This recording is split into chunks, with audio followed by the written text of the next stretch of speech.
Hi everybody.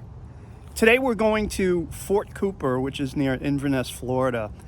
This fort was built in March of 1836, and what happened was in December of 1835, soldiers were marching up from Tampa to Fort King, which is now in Ocala, and there was an ambush that happened called the Dade Massacre, or the Battle of Dade's Battle, and they were wiped out, totally wiped out. So within just a couple months, the U.S. Army amassed a force of about 5,000 people under General Winfield Scott, and they came to this area that we're visiting, and which is called the Withlacoochee River, the Cove of the Withlacoochee. This is where the Seminoles were, out in the swamps, and they came out here with, like I said, a force of about 5,000.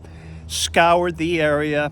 They weren't very successful, but a lot of the men were getting sick, a lot of them injured, so they came to the site in Inverness and built this Fort Cooper, which was supposed to be just a temporary stockade.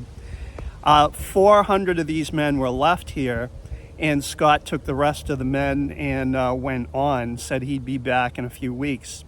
So what happened eventually was that the Seminoles caught wind of this, and they surrounded the fort and laid siege to it for about 16 days.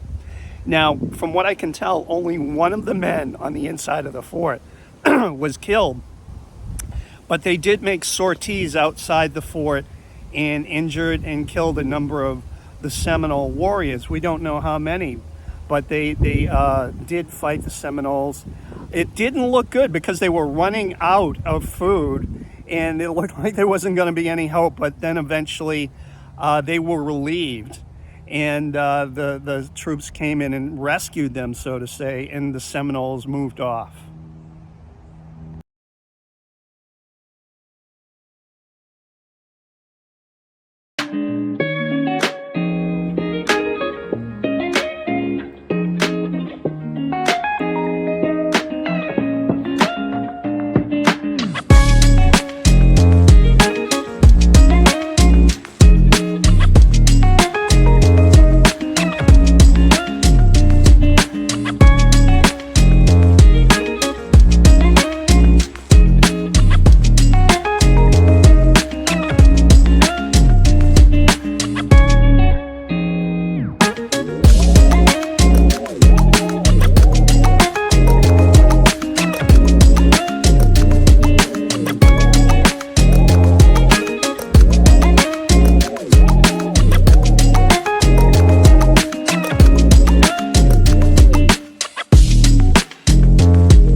This is pretty neat.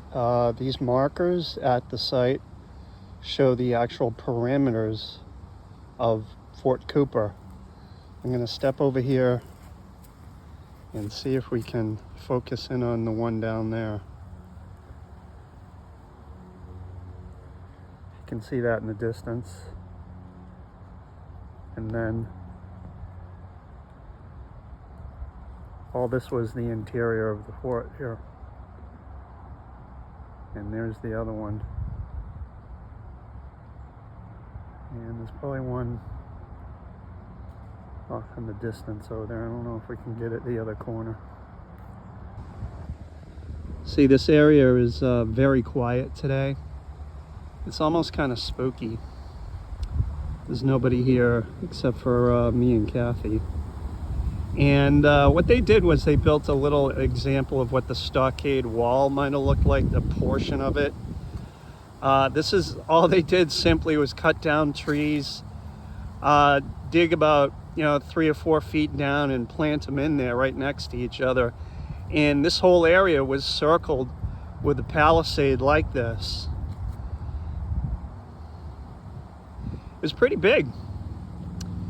And this is where they held out for 16 days while they were being attacked by the Seminole warriors. It was the longest siege of the war.